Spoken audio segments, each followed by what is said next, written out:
Жалпыңыздарга ассаламу алейкум, урматтуу биздин YouTube көрүүчүлөр, Алам Кабар каналыбыздын катталуучулары. Валюта курсту күтүп жүргөн биздин мигранттар, алыста иштеп жүргөн мекендештер, амансыздарбы? Бүгүн биз сиздерге Нукаттагы дем алыш күнүндөгү валюта курс бааларын тааныштырайлы. Бүгүн 2023 жылдын 9-iyыл күнү болуп калды, апта күнгө жекшембе. Билесиздер, Нукатта бул дем алыш күнү 2 эле банк иштейт. Бул биринчи банк, бул жерде Доскреда банк. Сатып алуу доллар 87.80, евро 95.80, рубль болсо 0.94.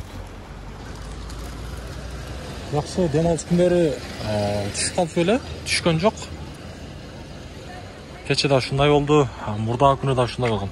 Эми болсо обменниктерди көрсөтөйүн, акча алмаштыруучу жер. Доллар 87.70, рубль болсо 0.95 экен бул жакта.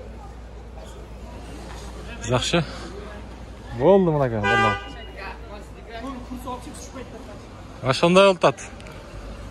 Буюрса, алдыда сиздерге Капитал банк көрсөтөйүн. Бул жерде Капитал банк Кызылка жолундагы жаңы филиалы. Сатып алуу доллар 87.40, евро 95.60, рубль болсо 0.95 экен бул жакта. 1000 рублиңиздер бул жакта 950 сом болуп турган кези. Эң башкысы, биздин YouTube көрүүчүлөр биздин каналга катталганын унутпаңыздар, анан дагы колдоо иретинде лайктан басып коюңуздар. Биз сиздерге ар дайым ушул кайсыл жерде болбойлу валюта курс бааларын колубуздан келишинче тааныштырып, көрсөтүп, билип берип турабыз.